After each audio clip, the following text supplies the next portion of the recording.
Welcome to When They Popped. Let's rewind to a simpler time together and dive deep into the music, movement, and mania behind our favorite Y2K celebrities and trends. Hosted by Kelsey and Mary, it's time for another episode of When They Popped. Hello, and welcome to When They Popped. I'm Kelsey. And I'm Mary. And you guys, I'm really excited to say happy birthday, happy almost birthday to It's Britney, Bitch. It's Britney, bitch. And we're talking about the iconic album of hers, Blackout. And okay, back to It's Britney, Bitch. Is there more of an iconic spoken intro to a song, like an album in its entirety, than that one simple phrase? I can confirm that no, there's not. Yeah, It's Britney, Bitch set the standard and is just such an immediately recognizable statement that has become a pop culture staple. I mean, Michael freaking Scott says it in The Office, okay? Like, that's when you know you've made it. It's Britney, bitch. And I am back. Brittober is back, baby. And what a perfect time to celebrate the 16th birthday of Britney's most iconic and critically acclaimed albums of her career, Blackout. This album production and release occurred during this infamous period where Britney was unfairly and devastatingly being harassed and destroyed by the media. I think looking back, we all know how fucked up that was. And how many times do we see headlines now like, oh my God, we owe these Y2K girls an apology because they were just ripped to absolute shreds over nothing. They were just acting like normal girls their age most of the time, just under an absolute microscope. But Britney clearly poured herself into her creative outlet while all this turmoil was going on around her. And man, did she give us a gift with Blackout. Britney actually executive produced this album, working with producers like Danja, Bloodshy and Avant, Sean Garrett, and the Neptunes, amongst others. Blackout remains Britney's sole album to be executive produced by her, which is crazy. But this album, I remember that Netflix documentary, I think it was Britney versus Spears, where that paparazzo, Adnan Galib, I believe his name was, that Britney dated for a hot second in 2007, said in his interview that Britney was like scribbling lyrics for this album on a Starbucks napkin. Like, I just think we all collectively gasped when he gave us that little nugget. It's so Britney. But the final result was primarily a dance pop and electro pop record with freaking dubstep influences. Like, can you believe Britney was actually the first pop girlie to incorporate dubstep into her music? I'm going to call her Dubstepney. When I tell you the creative genius of this woman is highly underrated, I do stand by that. Criminally underrated. Thank you, Kelsey. So the lyrics for the tracks on Blackout, they address, love, heartbreak, a certain divorce with a certain somebody. We get fame, the media scrutiny, sex, and just hitting the frickin' town. Obviously, in true fashion, the critics were criticking. They were critical of this album upon its release. However, as we always say, fuck the critics. And thankfully, in retrospect, Blackout has been cited as a career highlight for B and has been praised for its significant impact on the ensuing 2010s decade of pop music, specifically being credited for bringing the electric pop and avant disco genres to mainstream prominence. She did that, people. Referred to as the Bible of Pop due to its influence, Blackout is a super cohesive album that is actually considered one of the best albums of all time by multiple publications. On October 6th, Jive announced that the album will be titled Blackout, referring to, quote-unquote, blacking out negativity and embracing life fully.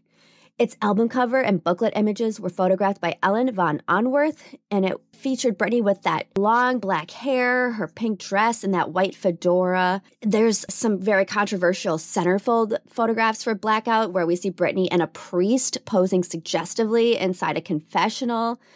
Obviously, these types of photographs did not land well with the critics, the Catholic League, what have you, but many commentators have noted that it was very reminiscent of Madonna's Like a Prayer imagery. Shockingly and criminally, numbers-wise, Blackout produced Britney's lowest album sales yet, selling roughly half the copies as her previous full-length release, In the Zone, in its first week. Blackout also became the first in Britney's discography to not debut at number 1 on the Billboard charts. It's worth noting, however, that a last-minute rule change with the Billboard charts was likely what contributed to this. The album was also leaking like crazy on Perez Hilton and the likes, so maybe that also played a role as well. I was going to say that's so insane that it didn't perform that well because I feel like I know every single song on this album, not just the singles. Exactly. Like, this is one of those albums. I remember when this album first came out and everyone was like poo-pooing it, but there would be no Kesha, like, without this album. Like, the whole, like, Cobra Starship movement. Like, I don't think any of that would have happened the way it did if it weren't for Blackout. The reach of this album is so farther than we may even think. And as I said, it finally got its recognition. Blackout eventually landed on Billboard's 2020 list of their top 500 albums of all time. Well, better late than never. But anyhow, before we dive into our episode, it's your favorite time our disclaimer to say that we do not own or claim to own the rights to the songs or performances in this episode. And the purpose of these clips is for commentary and critique and fangirling. Okay, so we promised you another guest this week, and this week we have none other than Jesse Chambliss, host of a personal favorite podcast of mine, Jesse's Girls. I discovered Jesse many moons ago while listening to Troy's Dunzo podcast. Jesse was always my favorite guest with Troy. They're hysterical together, have incredible chemistry, and are both just wealths of knowledge when it comes to all my favorite girlies and pop culture in general. Not only is the title of his podcast, Jesse's Girls, iconic AF, but Jesse became my new parasocial bestie as he took me on an incredible 9-episode, hilarious, and meticulously researched journey on Hilary Duff, 10 on Lindsay Lohan, each episode more fun than the next. Also, Jesse is a viral TikTok sensation. Seriously, follow him at Chambreezy. And he always has the most hysterical takes on current events. I never get over that I have been able to go from a fan from someone else's podcast to having them on my own show. So, Jesse, thank you for indulging me, us, and welcome to our Brittober episode celebrating the legendary Miss Britney Spears Blackout era. Oh my gosh. I've listened to your show. And I don't just say that to lie. And hearing you introduce other people, great. But whenever you are introducing me, I'm like, wow, it really does make you feel special. You are special. And yes, I am. Definitely special. So thank you for that. I really appreciate that introduction. I'm so excited to be here. Your show is like really popping off. And yeah, I mean, popping off. And I know I DM'd your account, but oh my God, your episode about Britney's backup singer and just like everything that she was able to speak about the industry and her personal experiences. I will give you none of that for those of you listening. But I am gay and fun, and I hope that means something for my pop culture knowledge. Oh, hell yes. Everything, Jesse. And we're so happy to have you on the pod. Speaking of Britney, I mean, this episode is especially timely because this week we've seen so many excerpts from Britney's book released. As of this recording, the book is not out yet, but we have read some of these bombshells from the book. We also heard some other revelations, like the meaning behind the Everytime music video. And Jesse, before we dive into Blackout, we just wanted to get your thoughts on all of the news that's swirling around right now, because there's a lot. It's overwhelming, to be honest with you. I think that people were scared that this book was not going to deliver. And, you know, there's a lot of lore around Britney Spears already. And then for these excerpts to be released, which are so smartly timed, and I think giving us a glimpse into what this book is going to be, and it's certainly not going to be boring. It's definitely not just going to be like a stream of consciousness. Like, she has things to say, and, that's becoming abundantly clear with each new glimpse that we get into the book. So, Jesse, I basically ran to Justin's comment section just for, a little temperature check. Just wanted to see what was brewing over there. Well, everything I saw was pretty harsh, for lack of a better word. What do you think about the reaction that Justin has been getting right now? It's really hard to gauge how I feel based on how the masses are reacting because we're very fickle. I have, like many people, been side-eyeing Justin for a while. The more that I've learned about him. It doesn't matter if Janet Jackson has forgiven him. It doesn't mean that we have to forget, like his role in exploiting her as a woman, as a Black woman, as a woman that was older than him in the industry too. And in, an industry of rampant ageism. And so I've been side-eyeing this man for a while. And it just got to a point where, what he was putting out into the world wasn't good enough to sort of like outweigh the shit that he's done. And so I'm not surprised that people are kind of outraged. I think the thing that really struck me is the statement that he and Jessica released about how they are like just wanting privacy and they want to move on and not talk about things from the past. But in his flop memoir, he was quick to bring up Britney several times. And so that was just in 2018, I believe. And so for him to make a statement like that is really tone deaf. And I think that he could have done a million different things and people probably would have felt the same way. But for him to double down and act a certain way when he hasn't done the exact same thing publicly on record several times is pretty gross. I play devil's advocate sometimes. They were both so young, and I hate to think of some of the dumb shit I did back then. And if I were on a public platform, like how terrible that would have been. But at the same time, like what you said with the statement, it's like, doesn't Britney get to finally speak after 20 years? I just really would love if Britney was allowed to have this moment and tell her version of her life. Exactly. And imagine if he would have just said, like, this was a long time ago, etc., but I want Britney to be able to tell her own story. He really could have changed the narrative there. And even if people still responded a certain way, it could have been, stated that like he responded in this way as opposed to doubling down. It's like he avoided it instead of owning any accountability, which I think people really respond when someone just says, I own what I've done in the past, but I'd like to move on. I don't know. I feel like just some sort of admission, acknowledgement. And I think like being really young, there's a little bit of grace there that could have been had. Totally. Like we're young, we're making decisions. There are a lot of people influencing both of us. And I think if he could have even acknowledged that he was caught up in some of the same things that Britney was caught up in and like other people making decisions for him, especially with what we know about like Lou Pearlman and how NSYNC was controlled. And he really missed an opportunity there to humanize the situation. That is such a great perspective. I'm in PR, so I'm like eating all this up and like dissecting it and trying to understand who gave him this advice. Yeah. Because I have a comm degree. Yeah. And I'm like, why am I not doing this for someone? Jesse, I think we have our next client. Y2K celebrities in distress. So the next thing that we wanted to ask you about before we dive into the episode is, People Magazine got this exclusive interview with Britney. I'm sure you read the article and seen the beach on Tahiti photo shoot. But Mary and I were just discussing how peculiar we thought it was that the interview was all done over email. And that sort of like has our tinfoil hats on, like who's responding. Do you have any thoughts on that? Or are we just crazy conspiracy theorists? No, you would be a crazy conspiracy theorist if you claimed that she was like an alien robot AI. I definitely think that it is okay to have healthy skepticism around a mysterious figure like Britney Spears with everything that we have learned over the past few years.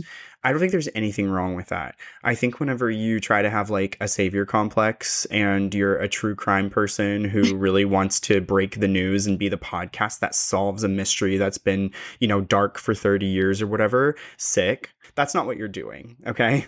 I have a lot of odd opinions, clearly. It's okay. But that's not what you're doing. I think that there are things that don't make sense, especially when we don't know what's going on. And, for Britney not to, like, come out and do, like, a live interview or something, not that she owes us anything, but for people to have assurance, not for her to give us assurance, for people to gain assurance from that, it makes every calculated thing feel very suspicious. And because of everything surrounding Britney, like everything becomes fishier. Everything is under a microscope. But I think for good reason to an extent, right? When I saw that it was an email interview, I rolled my eyes and I was like, of course it was. And this is just going to be fuel for the fire. But, we see Britney out doing things on occasion. We saw the pictures with like J Balvin and Maluma and like she is around but it doesn't really like help the mystery circumstances surrounding her whenever we get an email interview. Very well put. I always say that Team Con did this to me. They made me this way, and I wasn't this way until I learned that we had been deceived for X amount of years. And so I blame them for that. Yes, but when you start like finding yourself having more in common with flat earthers than not, then you start to reevaluate. You know what I mean? Amen. Mary, any other questions, or Jesse, any other thoughts before we dive into Blackout? No, I'll be Pandora's box and you'll just keep me going and talking for 5 hours and you'll be like, we haven't even talked about the album. So no, let's move in. I love it. Let's do it. Here we go. So one thing about us, we love an icebreaker. So let me break the ice with a scorching hot round of Fuck, Marry, Kill. So we did this when we had Troy on too, and this was like so much fun. I'm going to give you 3 songs from Blackout. You have to tell me which one would you F, marry, kill, and then we'll talk about all the songs after. Okay, you ready? Yes, I am. Okay, so right off the bat, we're going to hit up some of the major singles from this album. Would you fuck, marry, kill, Give Me More, Feels like a brother saying, give me more. Piece of Me,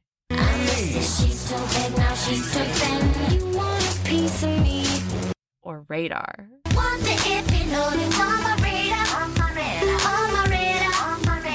Okay, kill Radar. Oh, the bat! Man, that was like immediate. Yes, kill Radar because it's fine. But like the material on this album is so like top tier that Radar is like it's kill, and I was ready and I knew. I think I'm going to fuck Give Me More because it's so hot and it's like beckoning me to have sex with it. And then Piece of Me I'm going to marry because it is like the quintessential like Britney attitude that she's always had. Wow. You made that seem so easy. We would like agonize over these like hypotheticals. Wow. I knew this was coming. I didn't know exactly how it was going to go, but I knew I was going to be grilled about these songs. So I'm ready. Keep it coming. I love the decisiveness. So let's talk about Give Me More since you want to have sex with this song, because don't we all?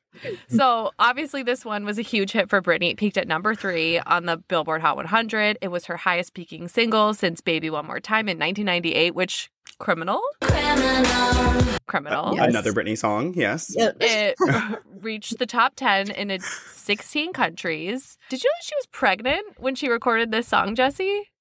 I think I've heard that, but it always is a shock to remember that, right? Right, like it's so hot and sexy. I love that she didn't feel like she needed to like tone it down just because she was a mother. So this song was also one of the first solo productions by Danja, who, anyone who's listening, if you don't know, previously worked alongside Timbaland. And this song was co-written by Danja and Carrie Hilson, who some of you guys may remember from The Way I Are. And Pretty Girl Rock. And Pretty Girl Rock. Oh my gosh, you're so right, Mary. How could I forget Pretty Girl Rock? So the music video was directed by Jake Sarfati, who was handpicked by Britney. And apparently the concept was Britney's vision. But despite this, we got some tea from a makeup artist on set. Britney apparently was sabotaging the director left and right, which is so classic Britney at this time. She was not big on doing what she was told, following the script, that type of thing. Am I right, Jesse? Yeah, 1000%. And we'll talk about that in a different music video as well. Yes. Ooh, I can't wait. And I want to know what you guys think about this video. A little underwhelming. The song is everything, so the video should match that, in my opinion. Like, I appreciate it more with time, but again, I'm a little let down with one of her most iconic songs ever. This is what we got. I agree. I hate to say this, and I've been, oh my God, vilified for this before, but it's giving low budget. It's giving like found footage. You know what I mean? Like Blair Witch Project, but like with strippers. And like, oh my God, that's so funny. It is. You know what? And I'm just going to stand by that opinion because y'all can suck it if you don't like it. I love this song and I agree. I was wanting something a little bit more. And I think like it could have been executed in like a gritty way, but like just with like a little more production value. Give us more, basically. Right. Yes. So I want to talk about her 2007 VMAs performance where she sang this song. If you're looking for trouble, came to the right place. If you're looking for trouble, look right in my face. I know, I don't mean to start on like a bad note, but this was supposed to be her comeback after all of the issues that she'd been going through. And to say that, you know, some people felt like it fell flat would be like a huge understatement. People were shaming her body. She was wearing this two-piece like crystal encrusted bikini. I mean, the microphone wasn't on. You can fight me on this, but I'm sure we can all agree. No. Not a peep was coming out of that microphone. And a lot of people were criticizing her lack of energy. And I mean, the criticism was just so overwhelming that just days later, that's when we got Kara Cunningham, who was then known as Chris Crocker, upload this now iconic video called Leave Britney Alone. Leave Britney alone! Please! So, Jesse, I want to hear your thoughts on this performance. So I saw the performance after the public airing. I did watch it when I was that age, but I didn't see it live. And I remember being very confused. But as I have grown and like thought about this performance, even back then, even though I was probably part of like really toxic like body culture, you know, whether I was like active or passive about it, I didn't think that she looked bad at all. Like, not at all. Even in my teen boy brain, I was like, I don't really get why they're saying. I get that they were like talking about her performance and everything, but I thought that she looked really hot. I actually like really loved that bikini, and I actually liked her hair too. Those Jessica Simpson extensions that she had Dresses. And it was like kind of stringy, but like in a hot way. Yeah, because like Britney can make grimy really sexy still, and so I was like not really concerned about the appearance of her. I hated that people were laughing at her because I love Britney. I've always loved Britney. Like, I'm one of the had every album, know every word to every album kind of fans, you know what I mean? So it was really disheartening, and I knew that something was wrong. I had a similar reaction. And I don't know if you've read this book, Jesse, the Steve Dennis book, Britney Inside the Dream. No. I learned about it from the Eat, Pray, Britney girls. And there's an entire chapter that like dissects what happened this night and led up to this performance, like hour by hour, what happened with the hair, the costume change, Chris Angel supposed to being there, like when she went out with P. Diddy the night before, like what happened. 100% must read, very illuminating. But like you said, rewatching it now, first of all, I feel like it's a lot more than a lot of girlies are giving currently. First of all, like, and I feel like we were comparing Britney to like 2000, 2001, her VMA performances then. So that was very different from then. And so it just brought out this reaction from the public. She doesn't seem right. And they were showing all those like perfectly cut like MTV celeb reactions of people like wincing and kind of like looking around like what's going on. And it just, it was just right in line with that narrative that like, you know, old Britney is gone. It was really sad. Yeah, and it was Britney in her like soft choreo era, which Britney doing an impersonation of all of the girls who did an impersonation of Britney and didn't do it well. That's like kind of what was happening. So it was very meta even in a way. But, you know, to see that because we had such a high expectation of how she would typically perform definitely like was a red flag.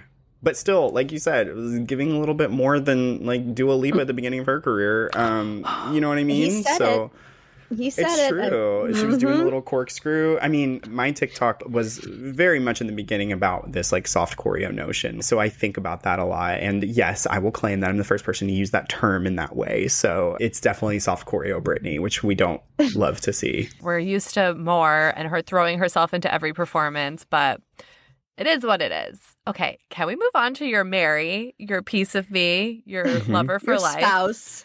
Yes, my life this partner. This is one of my personal favorites from the album, too. So I'm really glad you picked this one. Mary has a lot of strong feelings about it, too. So, Mary.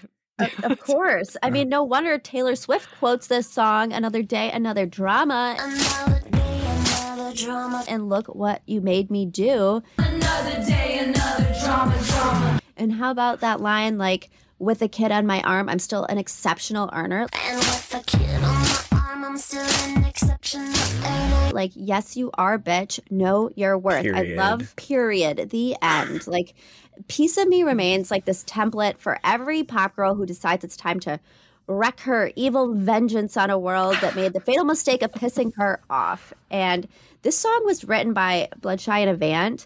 And honestly, perfection for what Britney was going through at this exact time. Like, I honestly can't believe that Britney wasn't a writer on this song.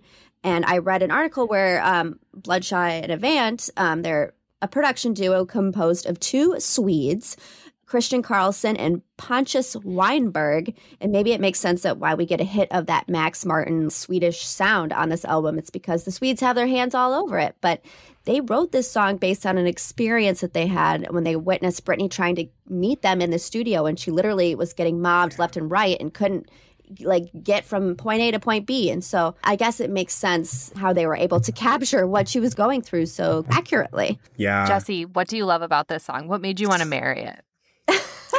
So aside from the sort of topical, subject matter that we have here, have you ever just actually like sat and listened to the production? It is weird. It's weird as fuck. And I think that people who are critics of pop music, especially back then when we still had a lot of this like maximalist production, they don't understand how intricate and how strange it is. Prime example is if you listen to a lot of the album cuts of a lot of the Disney girlies who came after Britney and like Hillary and all that kind of stuff, and they were in their like pop eras, a lot of those album tracks are weird. And a lot of Britney's album tracks are weird, and they're like pulling from that as inspiration.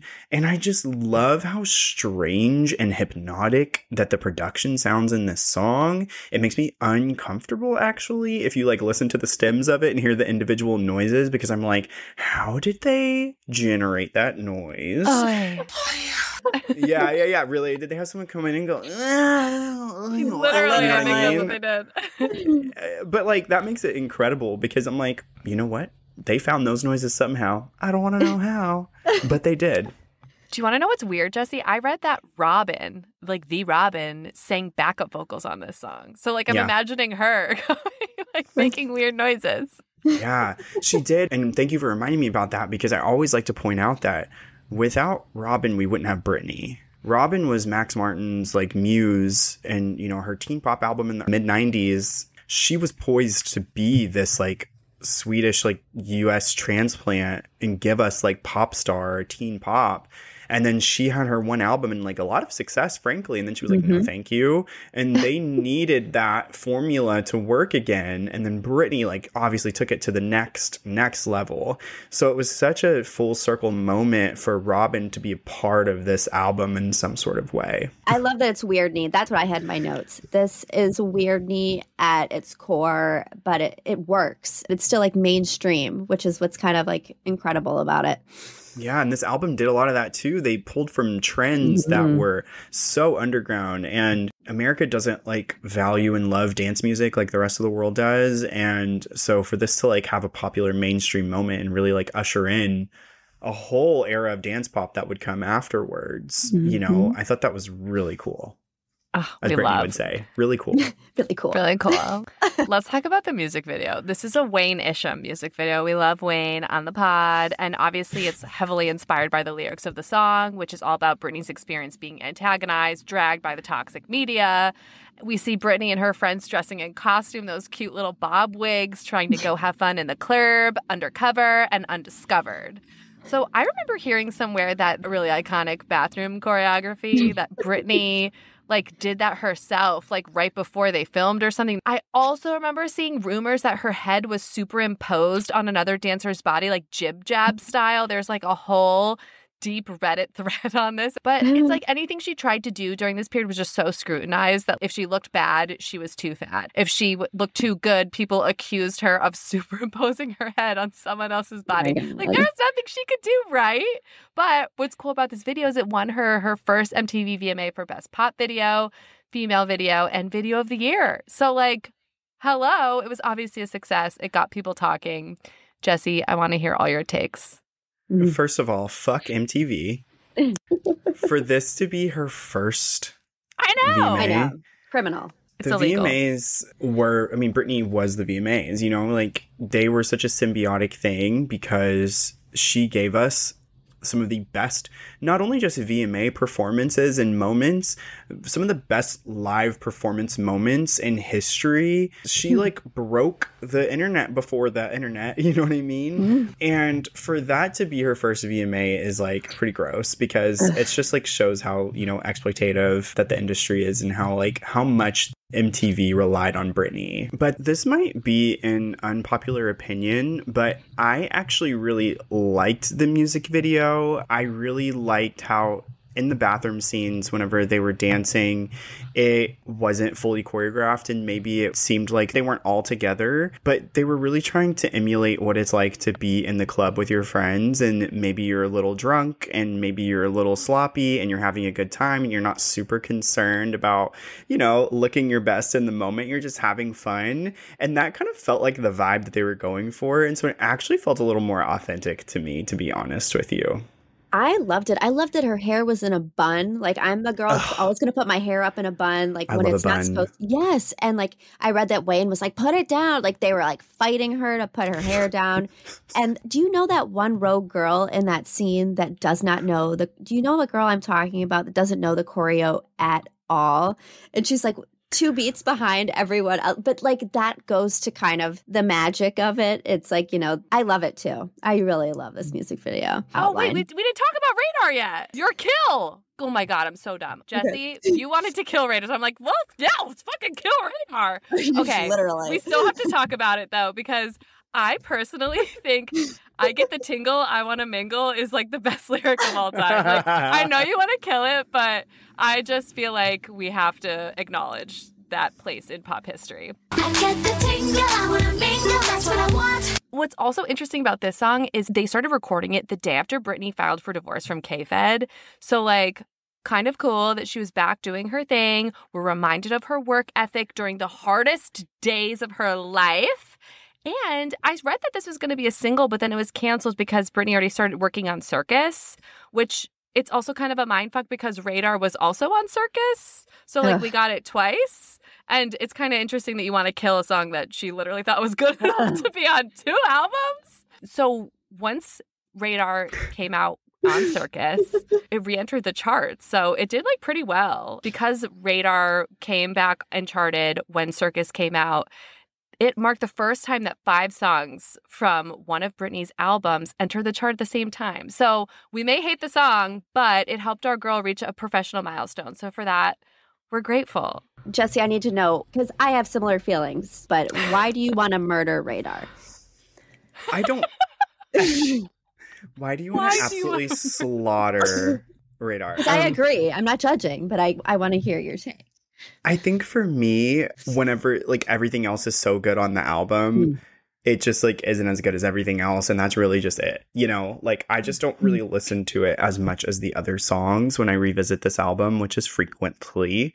And, you know, Radar, I skip it sometimes. And I know, I feel like people are going to come for me for this. And even I didn't like the video that they chose during the Circus era for it either. So I did not like that video either. Radar Horse for me was like the only highlight. He has an Instagram account and 1,300 followers, and he is an icon in his own right, just like Banana the Snake. I don't know. I feel like people who don't know this fandom and hear us talking about Radar Horse will think we are like Delulu, but like he is a beloved king in the fandom. I just also read, however, that he is since passed. So R.I.P. Radar Horse. So rewatching this music video, I just like missed it when it came out. I don't know. I was not paying attention, but it reminds me of Blank Space. Like when they're pulling up to like the big mansion. I don't know. It gave me those vibes. I did read that this was really inspired by Madonna's music video, Take a Bow. And Dave Meyers, the director, also worked with Britney on Lucky, Boys, Outrageous. And he was trying, this is what he said, and I think it's like low-key shade. He goes, I wanted to take her into a contemporary, classy environment. Like, he was basically calling everything else she did during the Blackout period trashy, I think. Oh. So, I don't know. I took it as like a little bit of shade. well, he I can get it. suck a toe. I feel like all men should suck my toe. Suck Right. my toe. I'm with you. It's not my favorite. Oh, God. You also brought up outrageous, and now I'm triggered. Outrageous when I move my body. But it's fine. Same. I just think of like knees cracking. Oh, God. Do you know the outrageous story, Kels? No, tell me. She was shooting it, and Snoop Dogg was going to be in it, and she like hurt her knee while they were shooting a dance scene in New York. And didn't that just like start a whole like bad trajectory? Yeah, the knee thing really like fucked her up, and it just like she's had multiple like surgeries, and she's had some issues, and I really feel like that was the start. And so then we never got the outrageous video. And so I get like triggered because I would have loved the outrageous video. But okay. Where she licks Snoop Dogg. Yeah. Yes, sorry. we never got that footage. Okay. Okay, Mary, you're in the hot seat now, girl. Fuck, marry, kill. Perfect lover. Perfect love, I'm in love with all the things you do. So seductive, when you touch me, I can't get enough of you. Break the ice. Make me break the ice, allow me to get you right. What you want to me, baby, I can make you feel. Ooh, ooh, baby. Oh, baby, in your arms I finally breathe. Let me up in all your love, that's the oxygen I need, yeah. My three Jesse, you favorite. give me a massive eye roll on that. I'm so jealous. No, you're going to answer too. We're both going to give our answers for this Wait, one. yeah, No, no, Jesse, no. think about yours too, because I want to compare. We're and going to contrast. compare. Okay. Okay, Jesse, do you know yours? Yes, I do. He's so decisive. I love it. Jesse, you go first. I'm sorry Yeah. I'm like dominating this. Okay. I am going to fuck Perfect Lover. I'm That's going correct. to marry Break the Ice. And I will reluctantly kill Ooh Ooh Baby. I'm not as with a excited tear. about this murder. Yeah, I was like, oh no. No, it's not a murder. Self-defense. Yeah, it's a self-defense crime, an accident, or yeah. Voluntary manslaughter. Manslaughter. Yeah. Mary's a lawyer, so she does. This was an accident, Your Honor. But okay, so Would you marry Break the Ice also, Mary? I want to be different from Jesse to like further conversation and debate, but I don't think I can be, because Perfect Lover is such a sexy song. Of course, that's the song you want to fuck, and Break the Ice is a bop, so would like to marry that to be my life partner. And then Ooh Ooh Baby I love, but just not as much as the other two, I think. Yeah, we're on the same page. Same page. So let's talk about your shared spouse. Throuple. Okay. There's a throuple. So Radar was supposed to be the next single off of Breakout, but they did like a poll on Britney's website and Break the Ice won. So everyone agrees with you that fuck Radar off with its head. So Mary, I want to hear your thoughts on why you want to marry it. It's the dark tones. This is like a sultry, darker vibe, I think, that we've gotten from Britney before. That intro with like, it's been a while. I'm sorry I kept you waiting, but I'm here now. It's been a while. I know I shouldn't have kept you waiting, but I'm here now. It's like her literally speaking to us. That's how I interpret it. And I also like when she's like, I like this part. I like this part. Like all the Britney-isms in this song are what make it for me. It's peak Blackout, and I just don't think it got the public recognition that it deserved. I agree. And like what I would add here is the studio sessions where she's like literally crunching on ice because she's always chewing ice and like chewing gum and stuff like that and doing terrible things for her teeth. I love that. And the snippets from the studio where she's like, ice, right, ice. Oh my God. I love it. Iconic. I love it. I love it. It's such a good song, and it's like an enduring pop song that doesn't really age. Just like marriage, you know, you're supposed to like love the person, you know, Till death do us Forever. part, baby. till your untimely deaths. You know? Well, some unfortunate news. This song didn't do so hot in the charts. It only reached 43 on the Billboard Hot 100. Yeah. But it did snag the number one spot on the dance clubs chart. And like, those are the fun people that we want to hang out with anyways. Yeah. So Amen. it's fine. Also, fun fact about this song, this was like another collab with Danger. And Britney started recording this when she was 7 months pregnant with Jaden James. And she finished it just 3 weeks after she gave birth. Like, holy shit, 3 weeks? It's literally insane. I also want to get your thoughts on the music video because I couldn't believe my eyes when I saw that it was like anime. So, Jesse, I hear you sighing. Tell me your thoughts. So something to know about me is that I'm really good at hiding my feelings. There's a multitude of reasons why you would want to do something like this. You don't have to film. It's cheaper or whatever. But it was a disappointment again because, like, imagine the video choreography that we could have gotten to this song because it was so dancey. It's like so much dancier than Give Me More and Piece of Me. I just imagine it would have gone so hard. And we got like choreo for it, you know, during the residency, which was pretty good, honestly. Like I liked the choreography during her residency for this, but I could imagine it being like an icy sort of like cave, you know, type of thing. And then like her dancing like heats it up. It's funny you mentioned that because I read that they had a concept for a music video and it was supposedly with a chair dancing sequence similar to Stronger, but because of her personal life struggles, quote, aka Britney said that this year was worse than jail, in her own words. That was from the People article that just came out this week. So they canceled it. And then Britney came up with the idea to make it all animated, which is kind of interesting. The sky was the limit with the potential from this song and the video. I kind of wondered if this was her kind of like putting her foot down against her team. You know, I don't know. Yes. Understandably so. So I'm not, whenever I'm like, oh, I wish this would have happened, I'm not being like, this should have happened. You know what I mean? Like, I get it. I really do get it. I'm just being selfish because I can be. I completely understand. It's just, I'm like you. I'm glad she was able to assert some kind of control in this arena, but like, yeah, great perspective. Oh my God, let us get a video for this. But that's just me. All right. No. I want to talk about the one that you guys wanted to kill, Ooh Ooh Baby. I don't want to. I want to accidentally, begrudgingly murdered, manslaughter. Yes, vehicular manslaughter. With my car by accident. This is a favorite of mine on the album. I believe besides Freak Show, this is the only other track on the album that Britney has writing credits. She writes with Cara DiGuardi on this one. That intro has that flamenco guitar.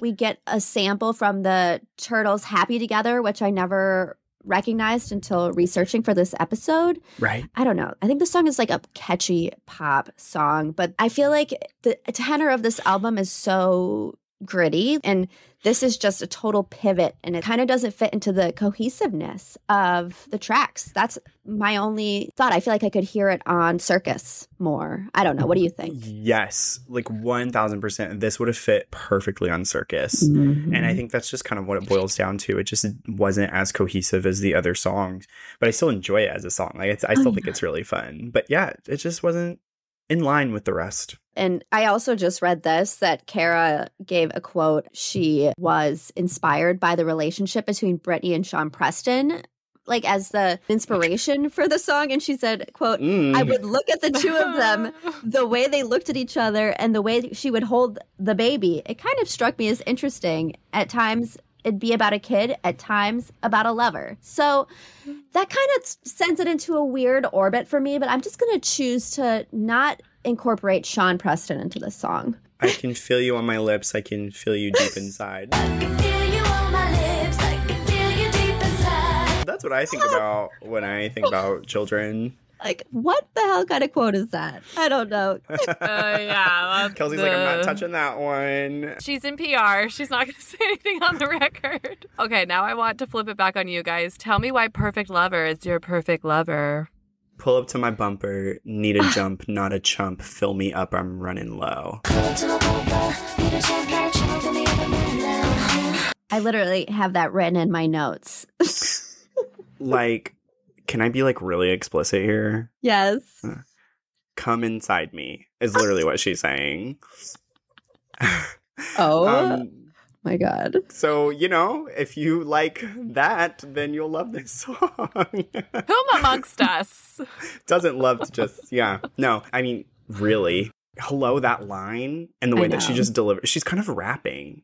She is. It's like very like sexy smooth. It's almost like spoken. Yeah. Like Britney's got bars. You know what I mean? Like this was her 8 Mile. Was it this one she wanted to be a little more urban, or was that in the zone? She's said that a few different times. Definitely in the zone, but I think that was like still an enduring theme here. Yes. Oh, God, I love her. So I'm thinking if we can quickly move into some of the other tracks that you neither fuck, married, nor killed so that they get their moment in the sun, too. Yeah, we're just friends. We're just friends. Yeah, these are just your friends with benefits on the side. And it's some of these other tracks, non-singles that we haven't talked about yet that are like, what give me life. Next up on the track list, we have Heaven on Earth. Look at you and what I see is heaven on earth. I'm in love with you. And Jesse, I would love to get your thoughts on this because I have a really, really unpopular opinion. It's just not my favorite. I know it's a really complex song. There's a ton of different beats, layered vocals from Britney. And I know Cara DiGuardi was a producer, I believe, on this track as well. I like this track, but there's, I think, like a huge part of the fandom that this is their favorite track on the album. That is not me. Perfect Lover is actually tied for top track with another song that I will talk about in a moment because we haven't discussed it yet. So yes, it's Perfect Lover and another song for me. I love Heaven on Earth. I think it's a great song, but it's not my top. It's very like ethereal. Like her voice is angelic. It's pretty. Especially it's at just, the end. Yeah. Yes. And there's just like chanting like your breath, your face. Your breath, your face, your hands, your head, your sweet, your love, your tongue. But it just, I don't know. It's kind of witchy at the end. Yeah. Feels like a spell is being cast. What have I been saying? Hello. Okay. Well, I need to move on to one that I like much, much, much, much more and is one of my favorites. Let's talk about Get Naked. A Danger production. This is an up-tempo track on the album about, whoa, you guessed it, getting naked, sex. Let's talk about it. I love how Danger sings in this, like, the chorus with his creepy Halloween voice. It's, like, distorted to sound like a moan almost.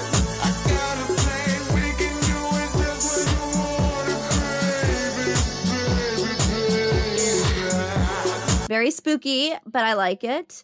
And then we get all of Britney's iconic, like, gasps and sighs and, like, get naked and take it off chants, witchy again.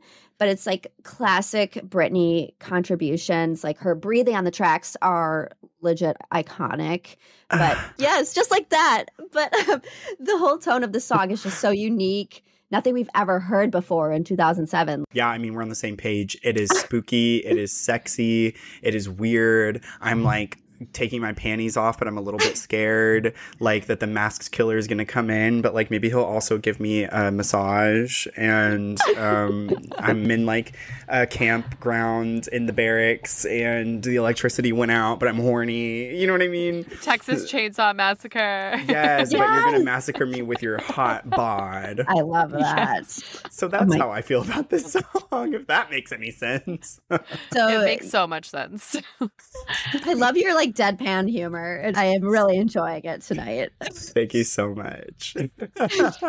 Okay, well, let's move on to another favorite of mine, Freak Show. Make it up, freak show, freak show. We can give 'em a freak show, freak show. This is the second of the two tracks that Britney is a credited writer on, and Bloodshy and Avant are a dynamic duo who produced and wrote on this as well.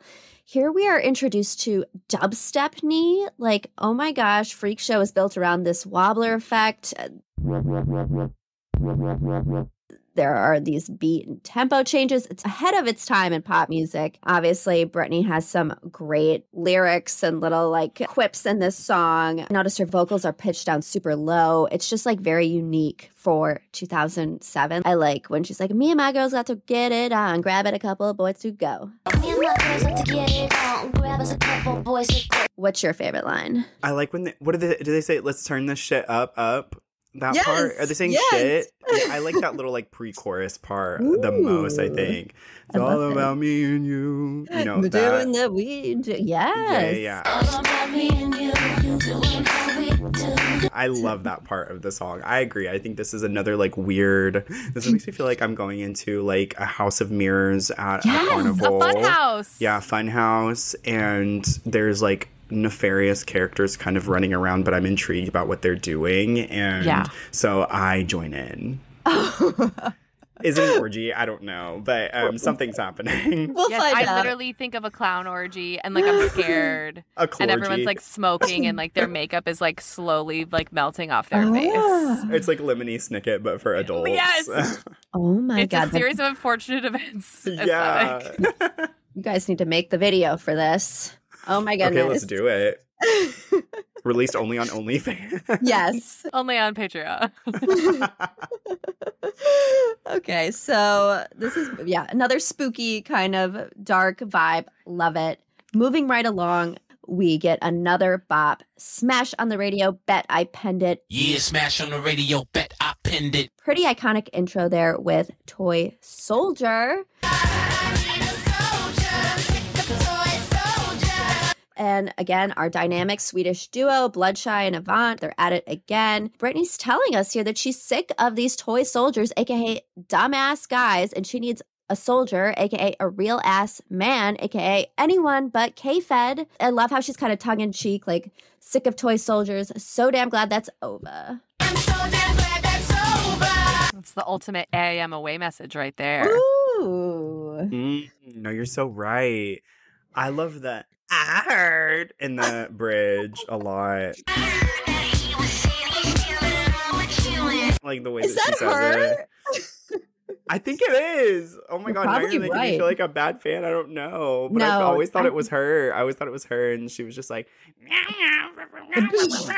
I love that. Yes. It's so weird. I love it. Weird knee. I agree. I think this song is like a big kiss off, and I think it's really fun. Once again, like very unexpected for Britney, and the production is just like out of this world. It like feels very alien, like you've been transported to a different place and you're on this like intergalactic like rave or something like that. You know what I mean? Xenon turns 21. Yeah, right? Yeah, Xenon. Oh my God, love Xenon's that. a rager. Okay, moving on. Jesse, have we gotten to your other favorite song yet? I just wanted to make sure we haven't missed it. You haven't. Ooh. Okay. So we're going to move right on to Hot as Ice. 'Cause I'm on this fire, baby, hot as ice. If you've ever been to heaven, this is twice as nice. AKA Cold as Fire to those of us who heard the leaked version. In this song, we get Britney in her higher register. This is not her typical like lower range. My favorite part of this is like, live in legend, you can look but don't touch. Live in legend, you can look but don't touch. Like one of my favorite times is when Britney acknowledges how iconic she is and like Yes. recognizes she's such a humble queen. She like rarely expresses that. And we get that in this song and I freaking love it. Jesse, what do you think? This one's like gospel inspired and like T-Pain, you know, like Yes. writing it. And I actually saw T-Pain live, you know, years ago, and he wasn't using auto-tune and he was just like singing. And he was so talented. And like now, like after seeing him live, everything that he's written and everything that he's recorded just like I think makes so much more sense for me. And so I think it made me fall more in love with this song actually throughout the years. Just like seeing T-Pain sing live, and I think it's such a bop. Also, he was super positive on Britney, which I love. You know, it was very in vogue to like trash Britney at that time. And he had just like nothing but praises to sing about her creativity, work ethic. So I agree completely. I also made a note. Is she singing in a Southern accent in this song? Or am I like, is it just like weird knee vibes? I hear what you're hearing. Like, I think it is like a little more Southern gospel. Okay, that's what you were saying with gospel. Yeah. Like she definitely has some sort of like a twang or something, which I love. I like this one too. It's not my fave, but I agree, Fair. Mary, that she finally is giving herself like a pat on the back. She And deserves I it. wonder if that was like a reaction to all the stuff that was happening around her. Like, do you think maybe she felt more empowered to finally, you know, come out with strong lyrics being like, what the fuck? Like, I am Britney Spears. Like, who do you think you are trying to take my power away? Like, I wonder if that's why we're seeing, or maybe being a mother, you know, there's so many life changes that she's going through during this album that it just is such a different tenor. I think that's a great observation. And it is funny how she had her like 4 biggest albums ever before this and never really did that for herself, you know? She's a humble queen. So, Jesse, I think I have to make an assumption about what your favorite track on Blackout is. What's or your one assumption? That it's this next one, When Should I Be Sad?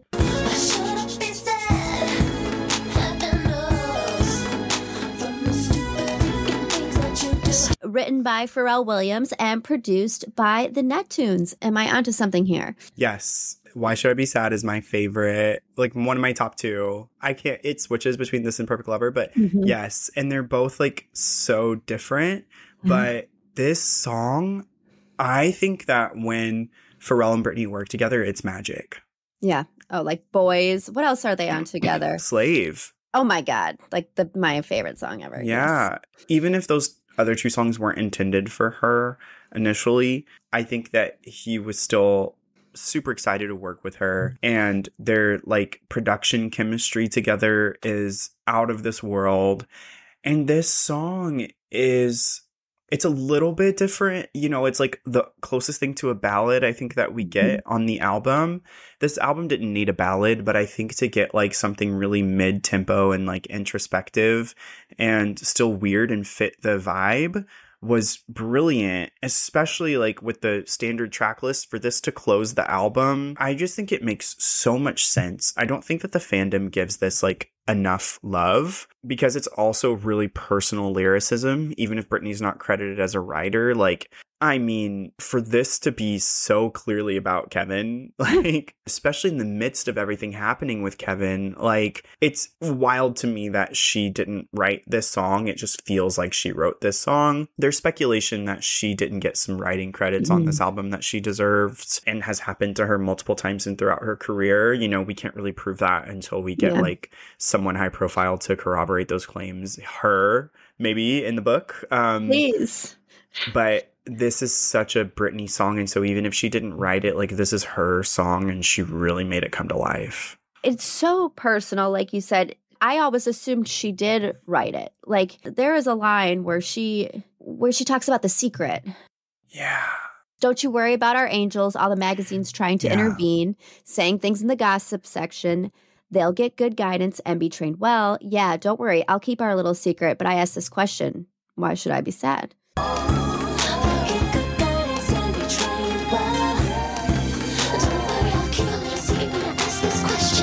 First of all, what the F is the secret? I need to know. Hopefully that's in the book. Second, I just feel like her and Pharrell must have been like very in tuned when he wrote this song. That's what I would say. And, you know, like, Carrie Hilson has talked about whenever they were collaborating with everything too, that they were just like going on MySpace and finding beats and just like hanging out and girling out together. And I imagine that there were moments where Britney probably like came in and did work and then had to leave because of everything happening. And then there are other moments where she probably like had more time or capacity or like needed this and was able to just like sit around with Carrie Hilson and look on MySpace for beats, you know? What a fun mental image. Like Britney Spears looking at someone's MySpace. I know, these like up and coming producers, you know what I mean? Like, that is so cool to me. And I just feel like Pharrell, even if he was the sole writer, like, he had to have been talking to Britney, like, what's going on for you right now? You know, like, there had to be some sort of interaction, because you could like look from the outside in and like see a lot of what was going on for Britney and maybe have a perspective or a viewpoint. But this felt so deeply personal. I think it's criminally underrated, and it's such an incredibly artistic way to wrap up the album. And now this album does have a couple bonus tracks, and we're running out of time, but there's a couple that I want to touch on because I believe they're also criminally underrated. And I think it's frankly illegal that they don't make the original cut. But is Get Back.